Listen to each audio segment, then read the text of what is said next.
Using food as a lure, the parents lead their young as far from the nest as possible. It'll be 4 long weeks before they can fly, and the greatest danger will have passed.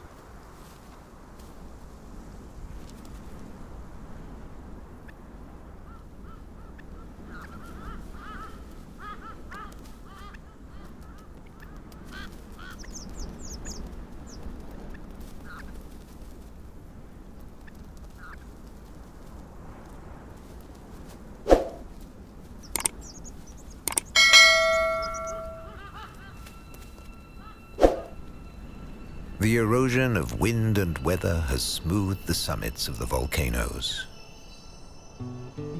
But Mount Taide, rising 7,500 meters from the seabed, is a spectacular sight.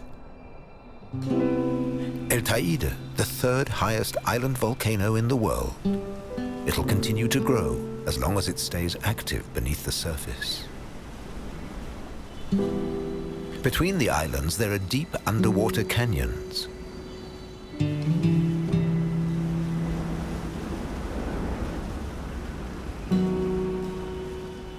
Conditions here are ideal for the great marine mammals. Pilot whales are nomads. They cross the world's oceans in family groups.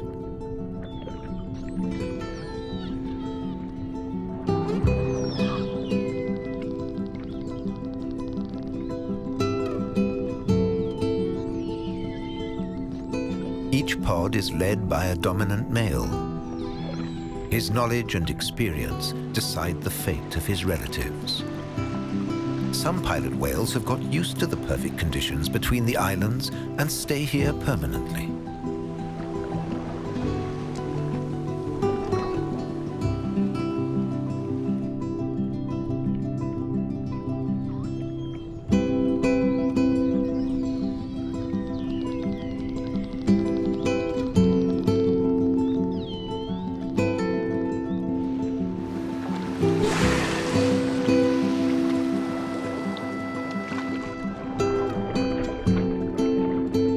Whales are not the only marine mammals in the vicinity.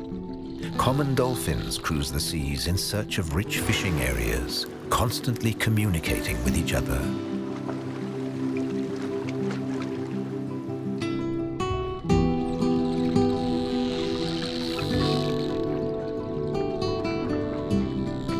As befits a sophisticated society, pilot whales are also always in contact.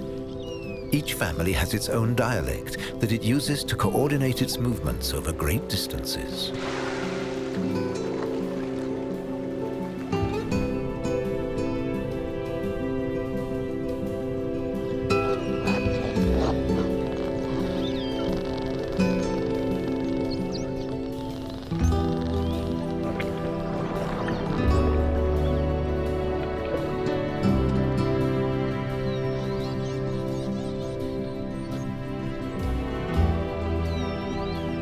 The pilot whales have developed an extremely sensitive sonar system to detect prey.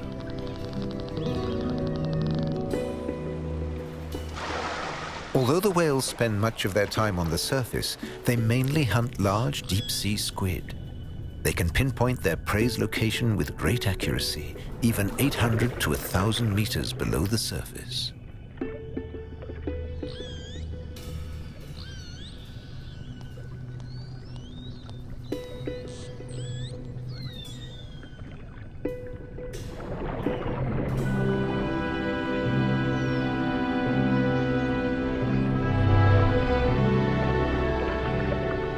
While diving, the whales work together closely.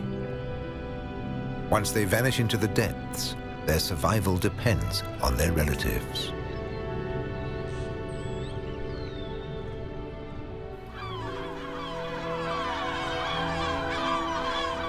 Shrieking gulls circle the Roque Chico de Samor. They breed in a large colony on this sheer rock rising out of the sea.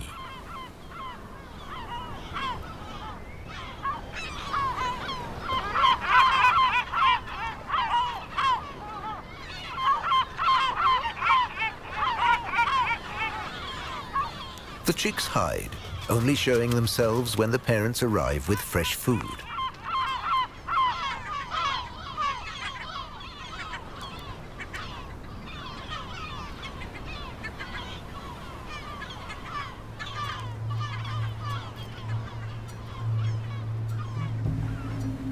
The gull colony is a godsend for the El Hierro giant lizard. Without the gulls, the lizards would starve on the barren rock.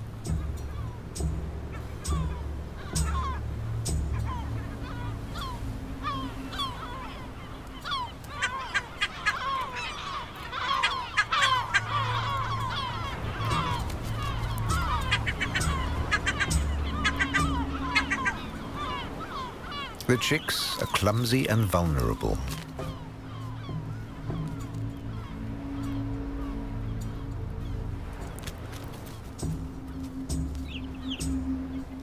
The hungry lizards observe them from close by.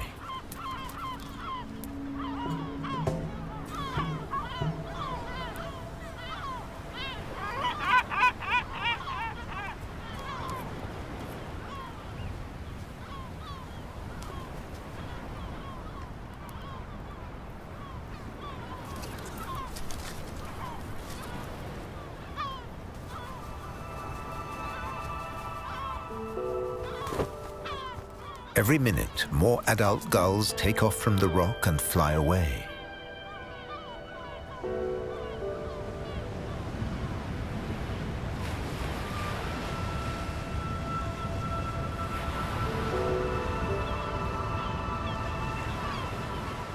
Their destination? The high plateau on El Hierro, the mainland to this tiny rock.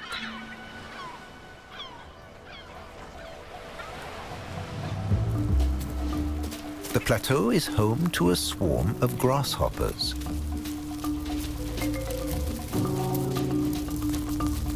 Since biblical times, these Moroccan locusts have been considered a plague, but they're a blessing for the gulls that can simply grab them in their beaks.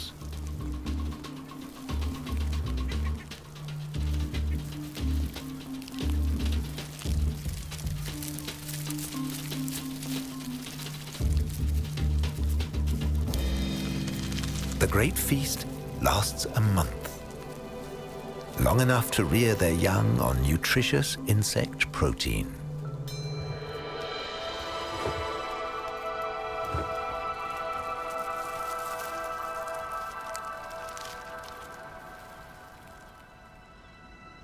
The gulls make their return journey laden with fresh food.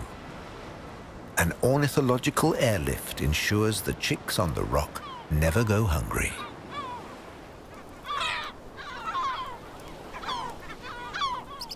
There are more grasshoppers than the chicks could possibly consume.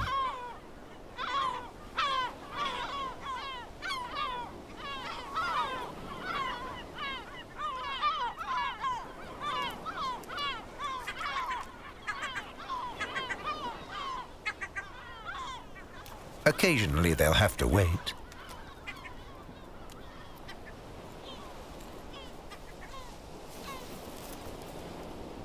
While the adult tries to bring up the remains of its prey. This is the moment the lizards have been waiting for. They eat whatever the gulls have left behind. There's more than enough insects to go round in this breeding season.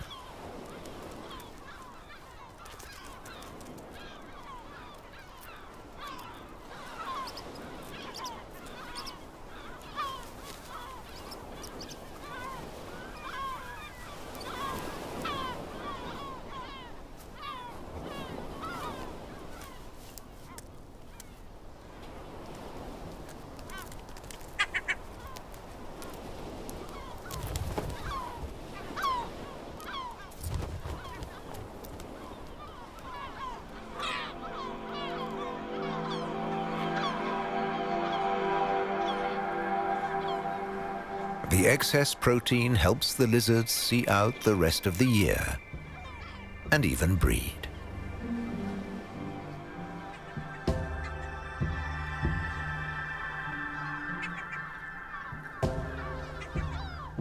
It's the secret of their survival. Roque de Salmor gives them shelter. The breeding gulls do the rest.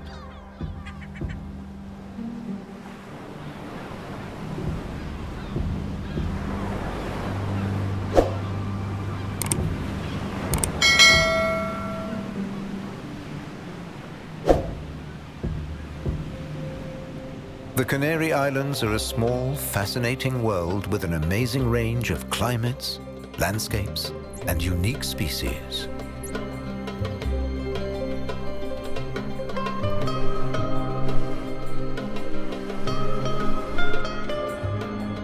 Animals and plants have entered into unusual partnerships on these remote islands. And life forms that have long disappeared elsewhere survive on the Canaries.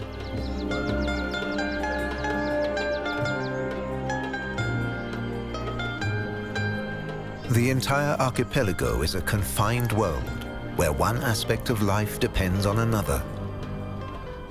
But if just one element fails, the entire system could collapse.